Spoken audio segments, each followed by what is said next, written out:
Hello students, your topic for today is false imprisonment.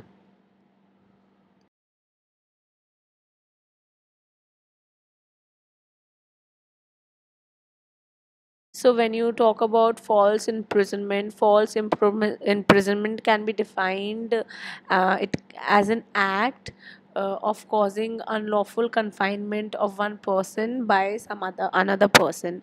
To constitute an offense of false imprisonment, certain factors need to be presented, such as probable cause of for imprisonment, then knowledge of the plaintiff on his or her imprisonment, then the intention of the defendant while causing imprisonment, and then the period of confinement matters.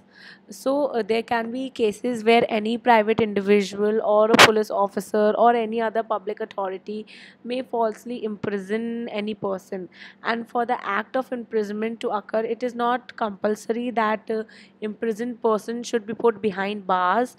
The person just needs to be confined in an area where there is no possible ways to escape, and the escape is possible only at the will of the person who is confining him, who is confining that other person within that area. So the degree of imprisonment does not matter, and the main element that is of relevance in this is that the absence of lawful authority to justify unlawful confinement.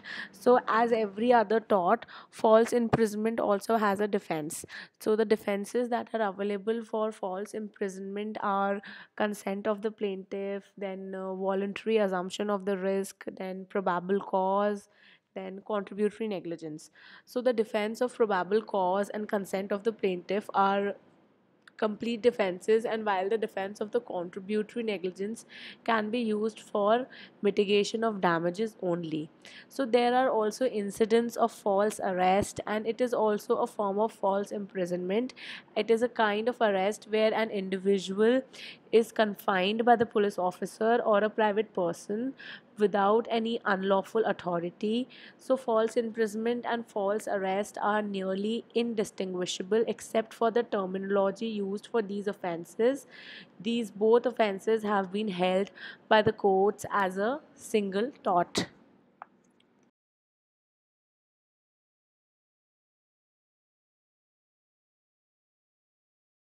So there are three kinds of remedies for false imprisonment.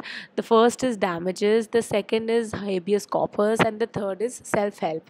So as false imprisonment is a tort, the basic remedy that is available for false imprisonment is an action for damages, which can be due to any physical or mental suffering, or due to loss of reputation, or due to even malicious intention on behalf of the defendant. So, if a person is unlawfully confined, then the writ of habeas corpus can be used to regain release of such a person from confinement. So, a person can also exercise reasonable force in order to escape from unlawful confinement.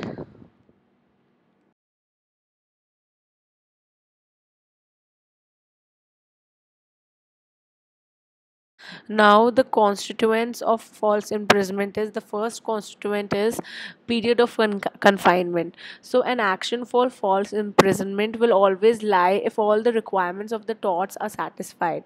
So, the time period of unlawful detention does not matter in case of false imprisonment.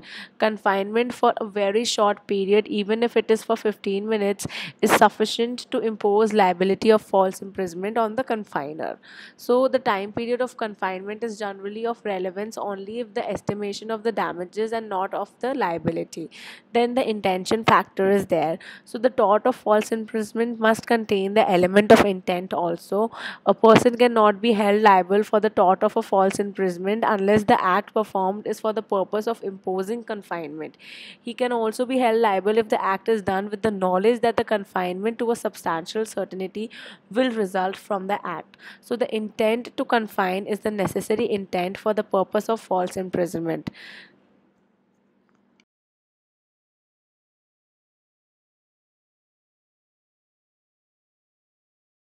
Then comes the knowledge of the plaintiff.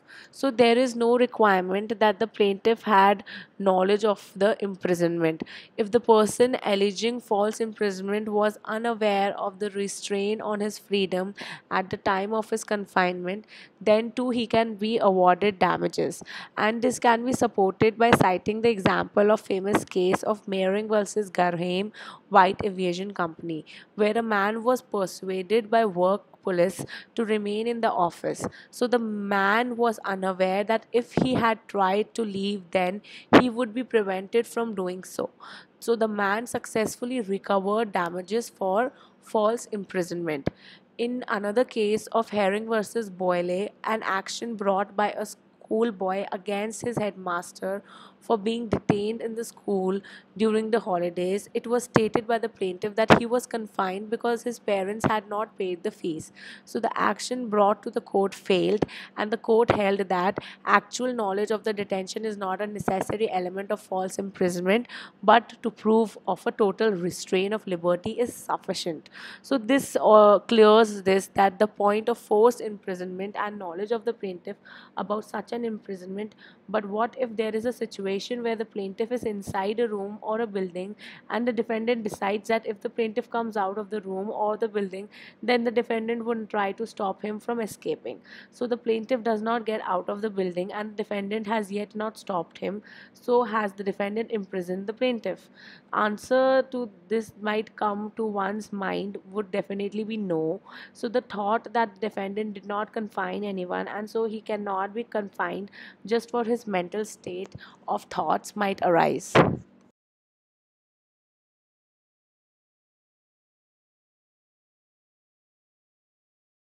So then is the place of confinement. So the term false imprisonment can be misleading, and it does not necessarily mean that being confined to a jail or a prison. And in order to constitute the wrong to be a false imprisonment, there is no need for actual imprisonment in the ordinary sense, that is incarceration. So in ordinary sense, any place, whether be it at a prison or any place that is used temporarily for the purpose of confinement, then it constitutes false imprisonment.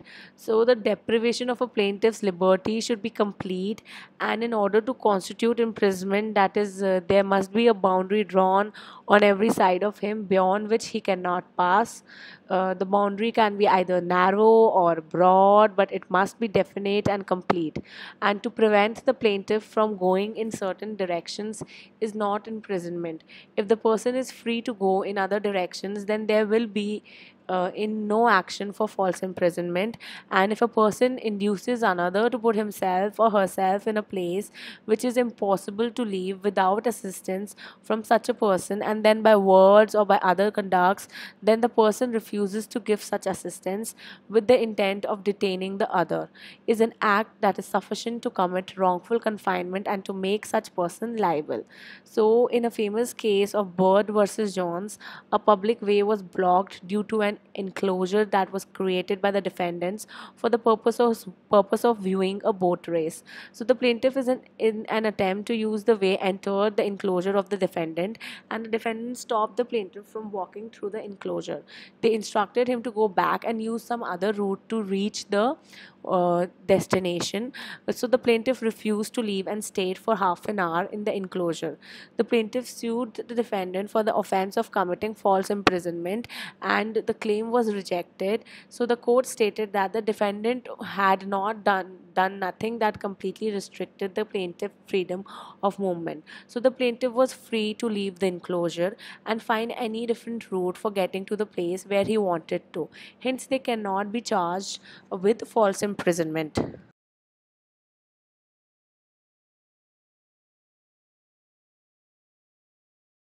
The next point is use of force or its reasonable apprehension. So, depriving any person of his or her liberty or compelling him or her to go in a direction in which he or she does not wish to go by use of exercise of force or expressed implied threat of force is false imprisonment. Therefore, the confinement or restraint necessary to create liability for false imprisonment can be imposed by compulsive physical force or by the actual use of physical force. But the actual use of physical force is not always necessary, and the essential thing is an essential thing is the restraint of the person. It can be done by either threat or by using actual force, or by inducing threat by the use of words that cause a suitable apprehension to the use of force in the mind of the other person. So if the words or conduct are of such a kind that can induce reasonable apprehension of force to such an extent that the person is effectually restrained, then it will constitute false imprisonment. Therefore, in order to be actionable, the act performed by the defendant must at least create a basis for the reasonable apprehension of force, and the circumstances surrounding the incident and the relationship surrounding the parties also have an important effect in this case.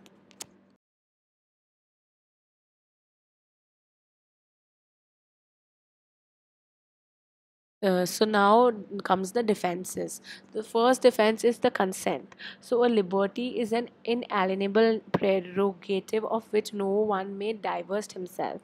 So these lines were used to indicate that consent of the plaintiff to false imprisonment cannot be a defense, as liberty cannot be waived off. So it is often held that the consent of the plaintiff to acts of imprisonment restrict the right of recovery thereof, and the consent of the plaintiff needs to be free from theories and coercion and fraud or mistake. So they can also be implied consent in certain circumstances. So the maxim, that is the voluntary non-fit injury, plaintiff consents to suffer the consequences of the act voluntarily, applies to the case of false imprisonment, and the restraint must be involuntary.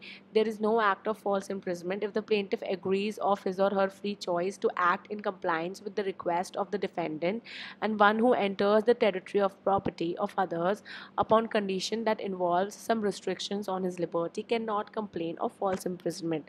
So there is a renowned case, that is the Robinson versus Blamane New Ferry Company Limited, that talks about it. Then there is Heard versus Federal Steel Coal and Coke Company Limited. Similarly, in these two cases, a voluntary non-fit injurer applies to the tort of false imprisonment, extorting the defendant from his or her liability.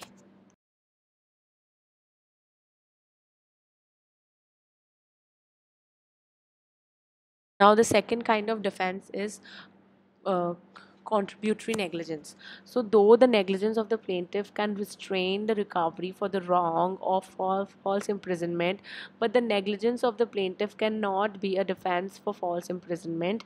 And in any case, the plaintiff's contributory negligence can be proved for the mitigation of damages, but it cannot be taken as an absolute defense for false imprisonment. Then comes the probable cause. So, it is a complete defense to the tort of false imprisonment, especially false arrest. So, when the probable cause is established, then the action that lies against the tort of false imprisonment and false arrest fails completely. The test for probable cause for imprisonment and arrest is an objective one. It is based not on the individual's actual guilt, but upon the information of credible facts, or the information that would make a person of ordinary caution believe that the accused is guilty. If a defendant who has established the probable cause for the alleged tort of false imprisonment or false arrest, then he has no additional obligation to prove. Even malicious motives on part of the defendant will not support any claim if probable cause is found to exist. So, on the other hand, some courts have expressly implied that the plaintiff in a false arrest action is required to show a lack of probable cause for the detention, or indicated that the plaintiff has the burden of proving that lack of probable cause by affirmative pieces of evidence. So the necessity can be one of a probable causes, and if the defendant has imprisoned the plaintiff as it was necessary for him to imprison the plaintiff in the way he did, then the defendant possesses a lawful justification or excuse of imprisoning plaintiff for the way he did. Suppose the defendant locked plaintiff in a room, fearing that if the plaintiff is not confined, then the plaintiff will assault a third person. In such an event, if it can be proved that it was necessary on his part to perform such a action, then he cannot not be held liable for the act of false imprisonment. So sometimes the act of imprisonment can be justified on the grounds that the defendant was acting in support of the law, but the courts are anxious to see that the liberty of the subjects is not curtailed except under due process of law, and thus the onus of proving a legal justification lies on the defendant. That's all for today. Thank you so much.